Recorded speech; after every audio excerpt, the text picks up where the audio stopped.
요한복음 13장은 예수님께서 제자들의 발을 씻겨주시는 장면으로 시작을 했습니다.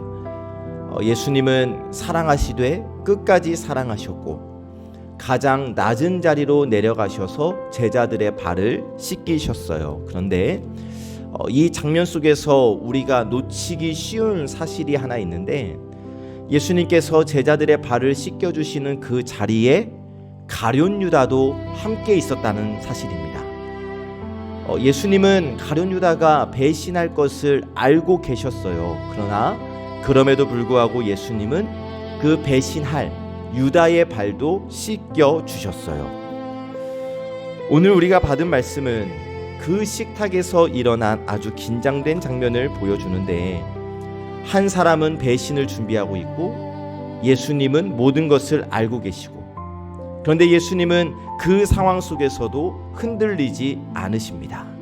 자, 오늘 말씀은 이 배신의 이야기 속에서도 모든 것을 알고 계시는 예수님을 보여주시는데, 18절에서 20절 내용을 보시면 예수님은 지금 제자들과 마지막 식탁에 앉아 계셔요. 그리고 하시는 말씀이 너희 중 한 사람이 나를 배신할 것이다 라는 말씀을 하시는 거예요.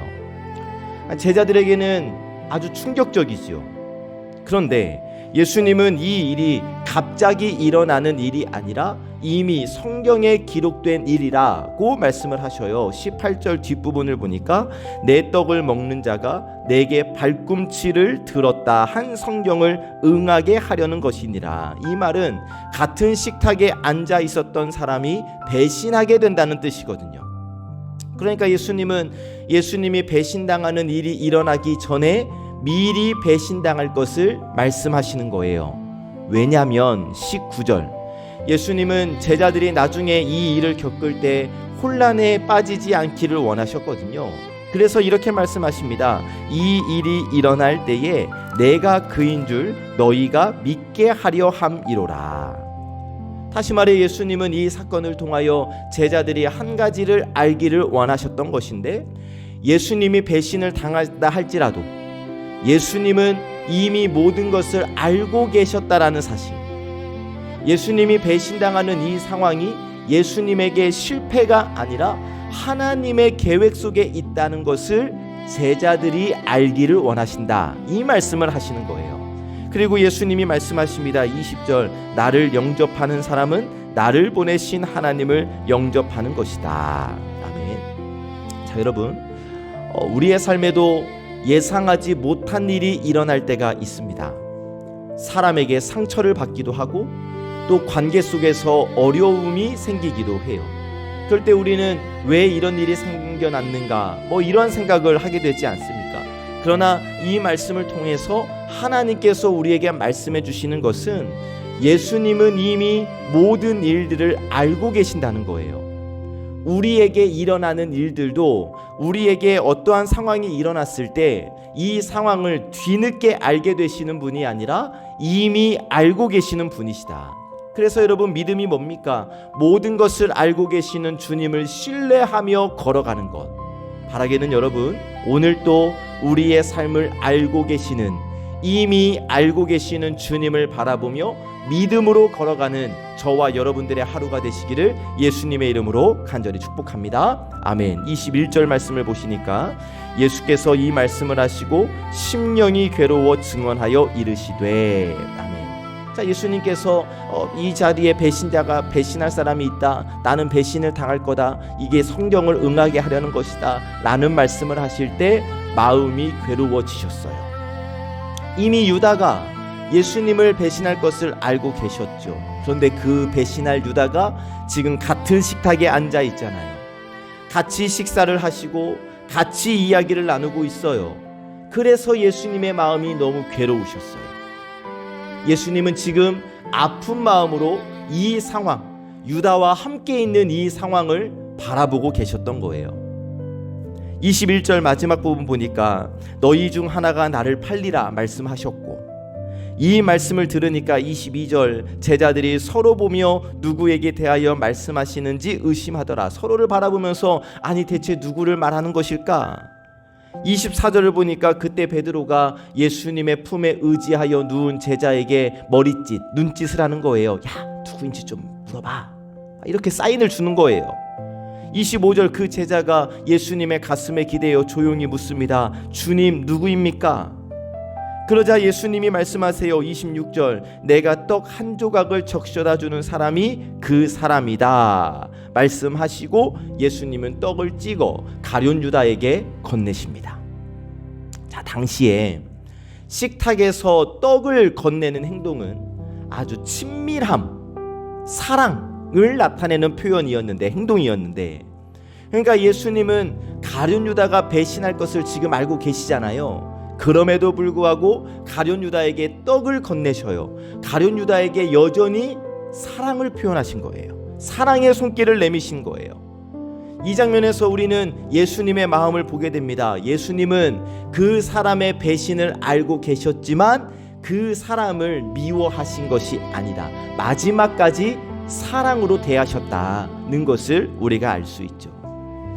여러분, 우리도 어떻습니까? 살다 보면 사람 때문에 마음 아플 때가 너무 많아요. 교회에서도 그렇죠. 관계 때문에 상처를 받아요. 그러나 우리 예수님은 그 순간조차도 사랑을 포기하지 않으셨다는 사실이에요. 여러분, 우리가 예수님의 제자이기 때문에 예수님을 사랑한다고 하고 예수님을 따른다고 하고 또 예수님을 닮아간다고 하는 예수님의 제자이기 때문에 우리가 살아가는 이 세상 가운데 해야 할 것은 내게 상처가 없기 때문에 누군가를 사랑하는 것이 아니라 내게 상처가 있어도 사랑을 포기하지 않는 것. 예수님의 마음, 예수님의 사랑을 기억하고 나도 예수님처럼 사랑을 포기하지 않는 것을 우리도 실천해야 하지 않을까요?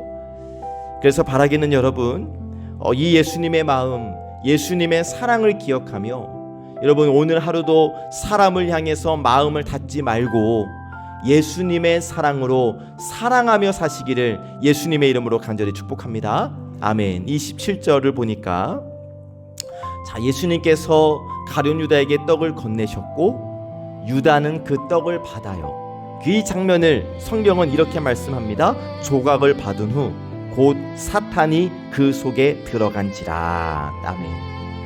자, 이제 유다는 마음속에서 배신을 결정했습니다. 그리고 이제 그 마음이 완전히 굳어져 버립니다. 예수님은 그 사실을 아시고 말씀하십니다. 27절 뒷부분, 네가 하는 일을 속히 하라. 여러분, 이 말씀은 예수님이 자 이제 너 배신해라 라고 명령하시는 것이 아니라 이미 결정된 길을 향해 가고 있는 유다를 막지 않으시는 장면이에요. 너 배신하려고 마음 먹었으니까 내가 너의 길을 막지 않겠다, 이런 의미거든요. 28절 29절을 보니까 그 자리에 있던 제자들 예수님의 말씀의 의미를 이해하지 못합니다.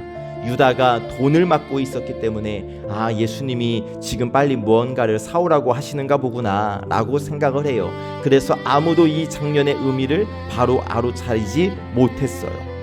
그리고 이어서 성경은 유다가 밖으로 나가는 장면을 아주 짧은 문장으로 기록하는데 30절, 유다가 그 조각을 받고 곧 나가니 밤이러라. 자, 배신하기로 마음 먹었고 그 마음이 굳어졌고 이제 발걸음을 옮기는데 나가 봤더니 밤이더라. 단순히 시간이 밤이다 이런 말씀이 아니라 여러분, 우리가 지금까지 요한복음을 계속 묵상하면서 반복해서 우리가 보게 된 것이 예수님이 빛이시다.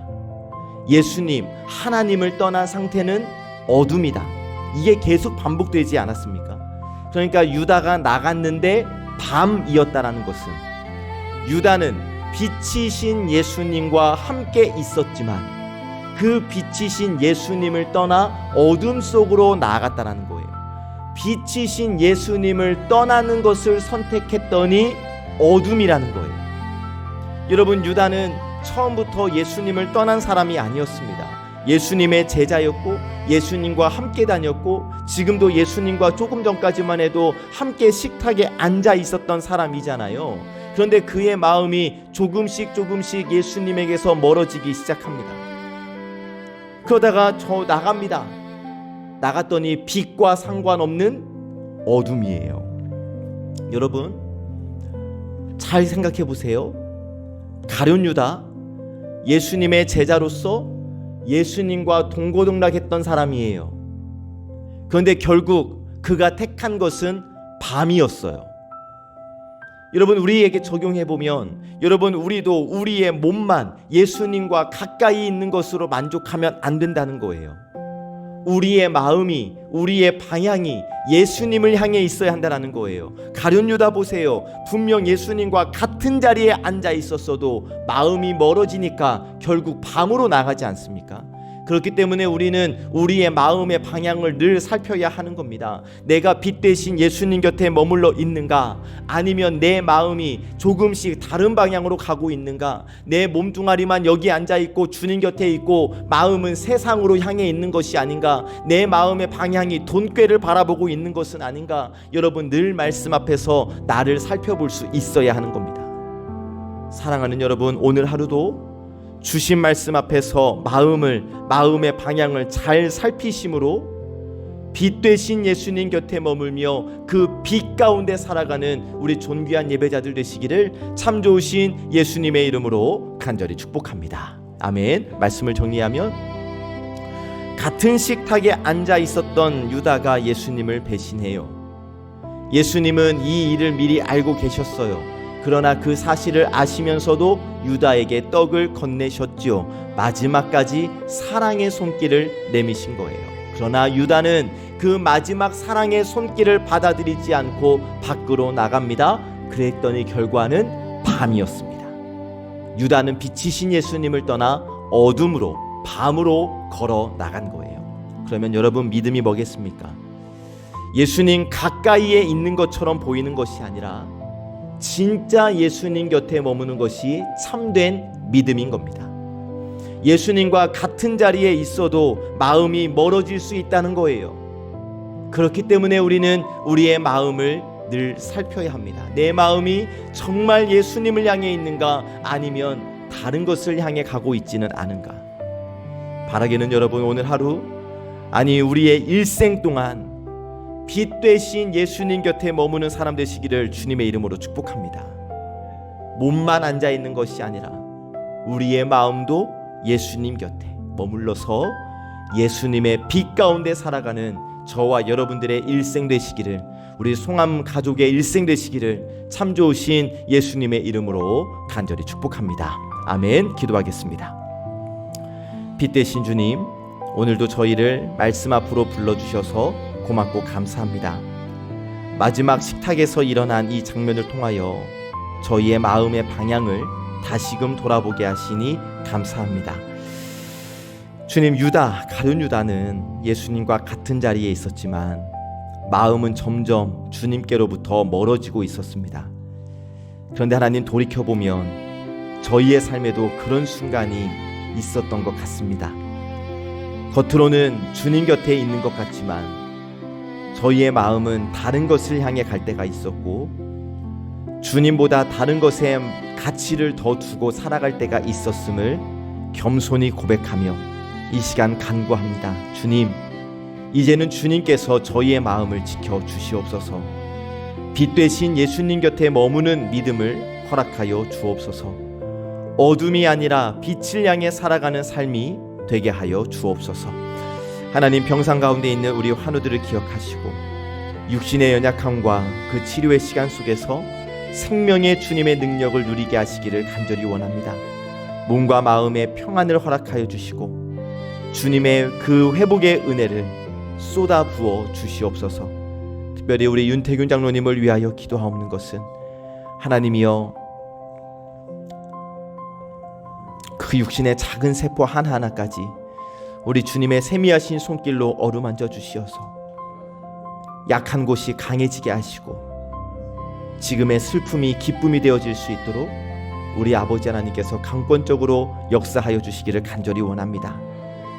다시 기회를 주시어서 하나님이여, 우리 함께 예배할 수 있도록 우리 주님께서 우리 윤태균 장로님을 붙들어 주시옵소서. 하나님이 아침 예배 자리에 나온 우리 모든 예배자들에게 복 주시기를 간절히 원합니다. 하루의 시작을 주님께 드리며 나온 이 발걸음을 기쁘게 받아 주셔서 오늘 하루도 우리의 마음이 주님을 향하고 주님의 빛 가운데에서 평안히 걸어갈 수 있도록 인도하여 주시옵시고, 음성으로 이 기도를 같이 드리고 있는 우리 사랑하는 모든 권속들에게도 하나님이여 동일한 은혜를 허락하여 주시옵소서. 모든 말씀 빛 되신 예수 그리스도의 이름으로 간절히 기도하옵나이다. 아멘.